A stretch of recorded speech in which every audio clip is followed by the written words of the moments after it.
बिस्मिल्लाहिर्रहमानिर्रहीम। बेटा, आज का टॉपिक है कॉन्स्टेंट्स एंड वेरिएबल्स, और ये बहुत इंपॉर्टेंट टॉपिक है सी प्लस प्लस का। ठीक है। आपकी सारी programming constants and variables variables के गिर्द ही घूम रही है देखिएगा। ठीक है, क्योंकि आपका जो प्रोग्राम है वो डाटा को इनपुट जो देगा वो वेरिएबल में ही लेता है। ठीक है, और फिर वो आगे उसको जो प्रोसेसिंग करनी होती है वो वेरिएबल के थ्रू ही करता है प्रोसेसिंग। ठीक है। तो इस टॉपिक को बहुत अहमियत हासिल है इस टॉपिक को, और ये बहुत इंपॉर्टेंट है। आप लोगों ने इसको जरा गौर से देखना है इस टॉपिक को। Constants and variable. कांस्टेंट क्या होते हैं? Constant refers to a fixed value, unlike variable whose value can be altered. Constant, as the name implies, does not change, they remain constant. Constant must have to be initialized at the time of creating it, and new values cannot be assigned to it later to it. ठीक है जी। Constant क्या होते हैं? Through out the programme जो है वो fix रहती हैं, उन्हें हम चेंज नहीं करते। जैसे वैल्यू ऑफ पाई है 3.1415 ही रहेगी इन एनी सर्कमस्टेंसेस, कभी भी चेंज नहीं होगी। ठीक है। इस तरह मास ऑफ द अर्थ है ग्रेविटेशन 9.8 मीटर पर सेकंड स्क्वायर, ग्रेविटेशनल एक्सेलरेशन। ठीक है जी। ये चीजें हैं, ये चीजें कांस्टेंट्स कहलाती हैं। और या हम कोई वैल्यू फिक्स कर दें प्रोग्राम के अंदर, उसे कहते हैं constant. Constants are also called literals. Constant can be of any data type. Constant किसी भी डेटा टाइप के हो सकते हैं। अभी डेटा टाइप टॉपिक हमने नहीं पढ़ा, लेकिन ये है कि डेटा टाइप ही समझ लें कि मुख्तलिफ किस्म का डेटा हम यूज करते हैं प्रोग्राम में, जिनमें से मेन जो होता है वो न्यूमेरिक होता है, और दूसरा जो होता है वो नॉन न्यूमेरिक होता है। न्यूमेरिक डेटा के अंदर ही आ जाता है, जैसे 3, 4, 5, 1000, 2000, 1 lakh, 2 lakh, 3.6, 5.10 into 10 5.9 into 10 power 3। इस तरह की वैल्यूज जो होती हैं वो सारी की सारी न्यूमेरिक वैल्यूज होती हैं। और नॉन न्यूमेरिक वैल्यूज में जैसे हाउस नंबर 3, स्ट्रीट नंबर 8 और फला फला ब्लॉक, इस तरह से ये वैल्यू जो है, जैसे फॉर एग्जाम्पल उन्होंने बताया it is constants can be any of the data type. Constant किसी भी डेटा टाइप का हो सकता है। सही है। It is considered best practice to define constant using only upper case names. ठीक है जी। अब ये बात बता रहा है कि प्रैक्टिस है, ये रूल नहीं है कि हम जनाब अली कॉन्स्टेंट्स को अपर केस लेटर से डिफाइन करें। ठीक है। कांस्टेंट को अपर केस लेटर से डिफाइन करें। कांस्टेंट डिफाइन करने का तरीका ये होता है कि कांस्टेंट, ये रिजर्व वर्ड है, CONST, कांस्टेंट। आगे डेटा टाइप, किस टाइप का डेटा है, जैसे इंट है, फ्लोट है, करेक्टर है। फिर वेरिएबल का नाम जो आप देना चाहते हैं, और इज इक्वल टू कांस्टेंट की वैल्यू। ठीक है, कांस्टेंट की वैल्यू। अब जब हम किसी भी वेरिएबल को इस तरह डिक्लेयर करते हैं, तो फिर हम थ्रू आउट द प्रोग्राम इसकी वैल्यू चेंज नहीं कर सकते। अगर वैल्यू चेंज करने की हम कोशिश करेंगे तो एरर जनरेट होगा। ठीक है बेटा, समझ में आ गई बात? अब वेरिएबल क्या होते हैं? वेरिएबल की डेफिनेशन ये है कि variable are the name of memory locations that are allocated by compilers, and the allocation is done based on the data type used for declaring the variable. ठीक है जी। वेरिएबल क्या होती है? वो मेमोरी लोकेशन होती है, मेमोरी लोकेशन होती है जो कंपाइलर रिजर्व करता है। ठीक है। जब हम उसे कहते हैं, यानी कि किसी स्टेटमेंट में अगर हम कहते हैं इंट ए, तो इसका मतलब ये है कि हम कंपाइलर को इंस्ट्रक्ट कर रहे हैं कि एक वेरिएबल जो है वो ए डिक्लेयर करें मेमोरी में, और उसकी डाटा टाइप इंट रख दें। अभी उसके अंदर वैल्यू जो है नहीं आई है। ठीक है। And the allocation is done based on the data type used for declaring the variable. Variables are used in C++ where you will need to store any type of values within a program and whose value can be changed during the program execution. ये line बड़ी important है। Variable और constant में फर्क यही है कि constant की जो है वैल्यू प्रोग्राम एग्जीक्यूशन के दौरान चेंज नहीं की जा सकती, जबकि वेरिएबल जो होता है वो ऐसा वेरिएबल की जो वैल्यू है उसे प्योर प्रोग्राम एग्जीक्यूशन के दौरान आप चेंज कर सकते हैं। ठीक है। अब ये टॉपिक बहुत इंपॉर्टेंट है कि वेरिएबल को हम नाम देने के क्या रूल्स हो सकते हैं। ठीक है जी। वेरिएबल को नाम देने के क्या रूल्स हो सकते हैं? सही है। ओके। पहला रूल ये है कि वेरिएबल का जो क्या कहते हैं, वेरिएबल का जो पहला करेक्टर होगा वो हमेशा लेटर होगा या अंडरस्कोर होगा। ठीक है। जैसे फॉर एग्जांपल, ये अगर मैं कहता हूँ ए बी सी, ये एक वैलिड वेरिएबल नेम है। ठीक है। इसी तरीके से अगर मैं कहता हूँ ए बी सी, तो ये भी एक वैलिड वेरिएबल नेम है। इसी तरीके से मैं अगर कहता हूँ underscore A B C, तो ये भी एक वैलिड वैलिड वेरिएबल नेम है। ठीक है जी। तो ऑलवेज रिमेम्बर कि जो वेरिएबल का नाम आप डिक्लेयर करेंगे वो या तो स्मॉल अल्फाबेट से स्टार्ट होगा, या कैपिटल अल्फाबेट से होगा, या अंडर स्कोर से होगा। ठीक है जी। Blank spaces can not be use as variable name. जैसे फॉर एग्जांपल मैं ये कहूँ अगर इंट माय वेरिएबल, तो ये जनाब अली, ये जो प्रैक्टिस है ये एक रॉन्ग प्रैक्टिस है। ठीक है। क्यों? क्योंकि इसके अंदर स्पेस आ रहा है, और स्पेस जो है वो क्या कहते हैं, अलाउ नहीं होता। आप ये इस तरह का वेरिएबल का नाम देंगे तो वो जो वेरिएबल है क्या कहते हैं, वो एरर जनरेट करेगा ड्यूरिंग कंपाइलेशन, क्योंकि ये आप एक रूल वायोलेट कर रहे हैं कि आपने अपने वेरिएबल के नाम के अंदर स्पेस डाल दिया। ठीक है। अगर इसकी जगह आप ये लिखते हैं कि int my under score variable, तो अब जनाब अली ये बिल्कुल करेक्ट है। ठीक है। ये करेक्ट है और ये नॉन करेक्ट है, इनकरेक्ट है। ठीक है। क्यों? क्योंकि इसके अंदर स्पेस है और इसके अंदर स्पेस नहीं है। ठीक है।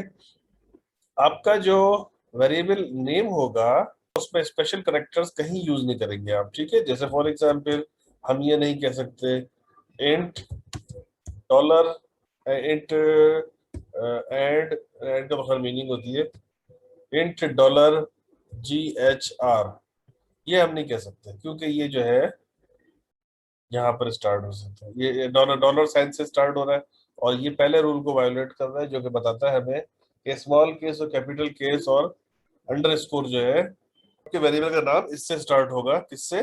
स्मॉल केस, कैपिटल केस और अंडर स्कोर से। ठीक है। इसी तरीके से आप ये डिक्लेयर नहीं कर सकते, जैसे फॉर एग्जांपल मैं ये नहीं कह सकता कि फ्लोट, आपको पता है कि ये एक वेरिएबल नाम है, वेरिएबल डेटा टाइप है। जैसे मैं ये नहीं कह सकता कि float A dollar BC, again मैंने स्पेशल करेक्टर यूज किया तो मैं ये यूज नहीं कर सकता। मैं ये भी नहीं कह सकता फॉर एग्जांपल A.CR। ठीक है। ये सारे के सारे एक invalid variable declare variable names है। ठीक है। पहला रूल हमने पढ़ा कि स्मॉल केस, कैपिटल केस और अंडर स्कोर से शुरू होगा हमेशा वेरिएबल का नाम। ठीक है। दूसरा रूल हमने पढ़ा कि there will be no space in the variable name. तीसरा रूल हमने पढ़ा कि there will be no special characters. ठीक है। स्पेशल करेक्टर्स आपको पता होगा कि स्पेशल करेक्टर्स क्या होते हैं। दोबारा बता देता हूँ कि जैसे स्लैश हो गया आपका, जैसे अंडर स्कोर हो गया, डॉलर साइन हो गया, डॉट हो गया, इन्वर्टेड कॉमास हो गए, ये सारे के सारे स्पेशल करेक्टर्स होते हैं। ठीक है। नीचे आ जाइए। C++ keyword reserve word can not be use as variable name. जैसे रिजर्व वर्ड के बारे में हमने पढ़ा था, रिजर्व वर्ड C++ के अंदर है। इसका मतलब ये है कि उन वर्ड्स की सी के प्लस प्लस के कंपाइलर के लिए कोई ना कोई इंपॉर्टेंस है, कोई ना कोई मीनिंग है, तो उन रिजर्व वर्ड को या कीवर्ड्स को you can not use as the variable name. जैसे मैं ये नहीं कह सकता इंट फॉर। ठीक है। जैसे मैं ये नहीं कह सकता कि इंट मेन। ठीक है। मैं ये नहीं कह सकता इंट एल्स। सही है। ये जो फॉर है ये भी रिजर्व वर्ड है, मेन ये भी रिजर्व वर्ड है, एल्स ये भी रिजर्व वर्ड, और इस तरह के बेताशा रिजर्व वर्ड है जो आप इंटरनेट पर सर्च करेंगे रिजर्व वर्ड इन C++ तो आपके सामने आ जाएंगे। ठीक है। इसी तरीके से variable names are case sensitive. Case sensitive का मतलब ये होता है कि अगर मैं लिखूं इंट एबीसी, इसकी मीनिंग कुछ और हो, ये एक वेरिएबल है, और अगर मैं लिखता हूँ इंट ABC, ये दोनों दो सेपरेट वेरिएबल है। ठीक है। ये ABC कैपिटल के साथ ये अलग वेरिएबल है और स्मॉल ABC के साथ ये एक अलग वेरिएबल। ठीक है। समझ में आ गई बात? इस तरीके से variable name can be long more than 200 character, it should be descriptive. इसकी जो थ्योरेटिकल लेंथ होती है ना, ये 255 कैरेक्टर्स होती है। ठीक है। आपका जो नाम होगा वो 255 कैरेक्टर से बड़ा नहीं होना चाहिए। जैसे ये वाला वेरिएबल है ABC है, 3 कैरेक्टर्स है, तो इस तरीके से इसकी जो थ्योरेटिकल है हम 255 कैरेक्टर्स से ज्यादा बड़ा नाम हम डिक्लेयर नहीं कर सकते। वेरिएबल में include letter, number and underscore. अब ये थोड़ा सा जरा समझने की बात है कि आप इसके अंदर हम एक और variable variable letter number address को, हाँ, आपका जो वेरिएबल होगा वो इस चीज का कॉम्बिनेशन होगा, लेटर का, नंबर का और अंडरस्कोर का। लेकिन इस चीज का ध्यान रहे कि number should always be number should always be in the last of variable name। जैसे फॉर एग्जाम्पल मैं लिखता हूँ इंट abc1, ये करेक्ट है, और अगर मैं लिखता हूँ इंट 1abc, ये रॉन्ग है। इसी तरीके से अगर मैं लिखूँ इंट a3bc, तो ये भी इनकरेक्ट है। सही है। इसमें से ये जो है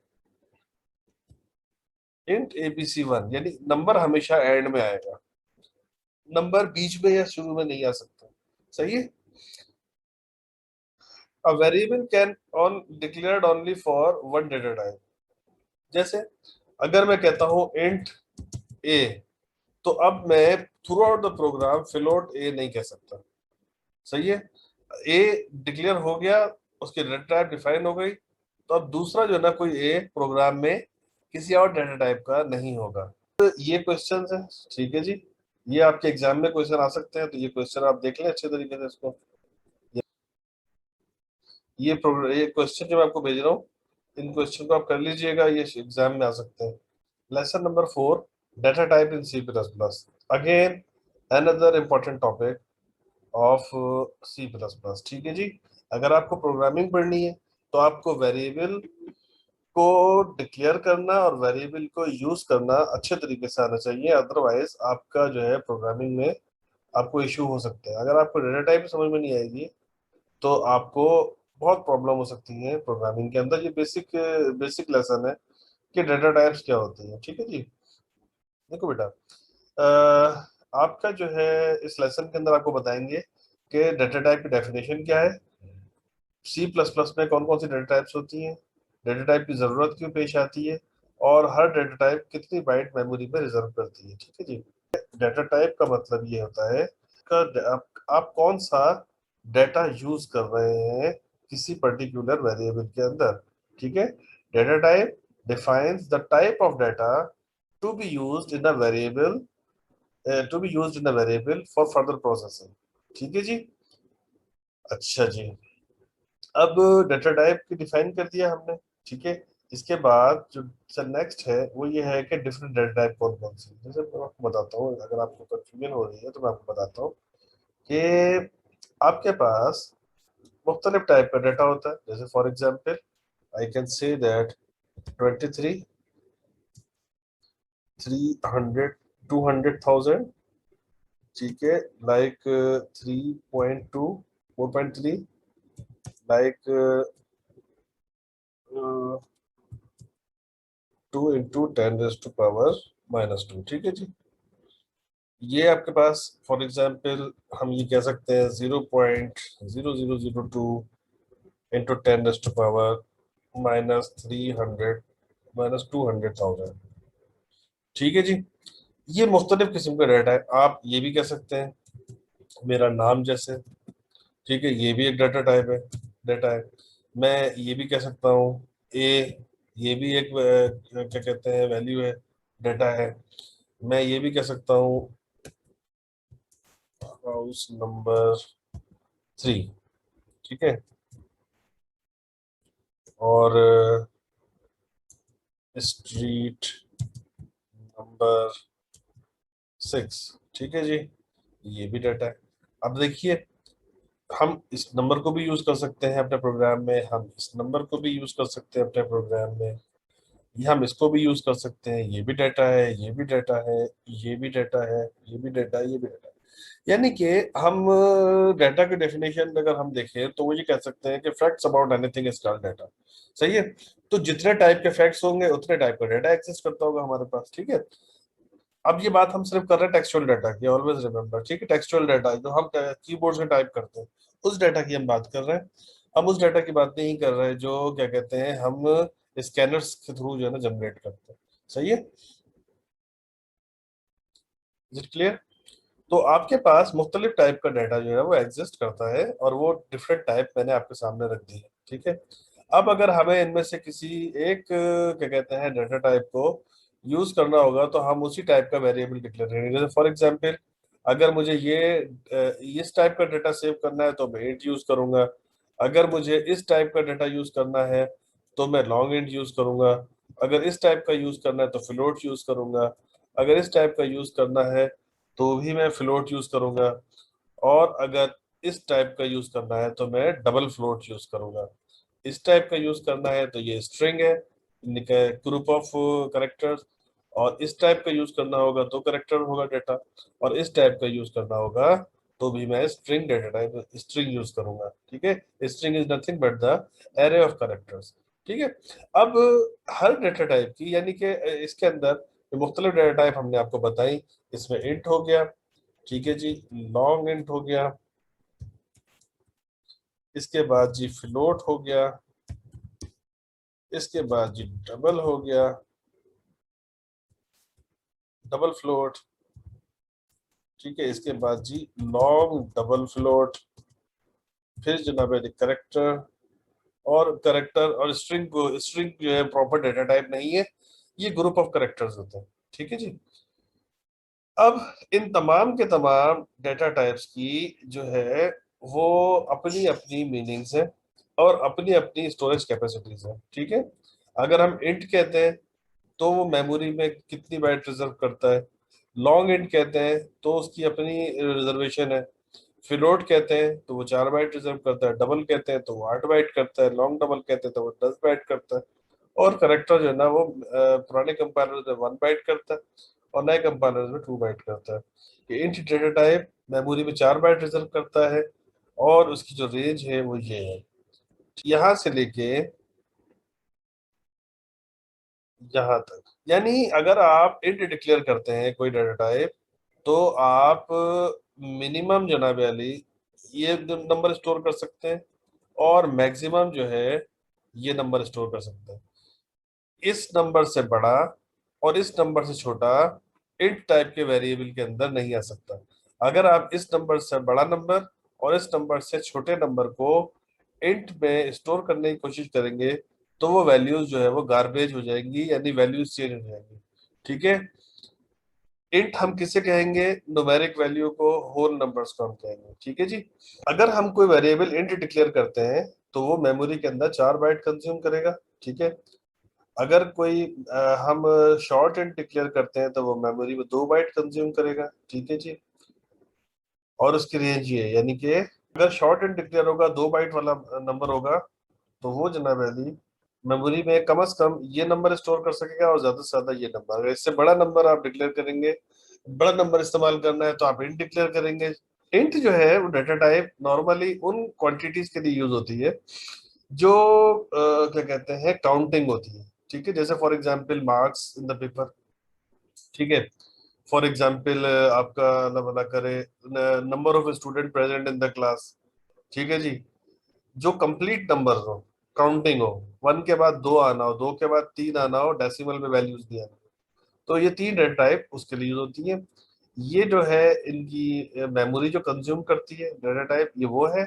और ये इनकी रेंज है कि मिनिमम जो है वो इतना नंबर और मैक्सिमम इतना नंबर इंट स्टोर कर सकती है।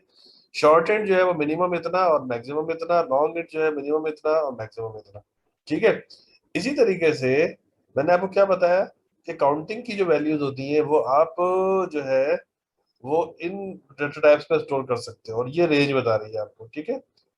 इस अगर इस रेंज में है आपकी काउंटिंग, अगर आपकी काउंटिंग जो है वो इस अगर आपकी काउंटिंग इस रेंज में है, इस वाली रेंज में, तो आप डेटा टाइप डिक्लेयर करेंगे वेरिएबल की शॉर्ट एंड।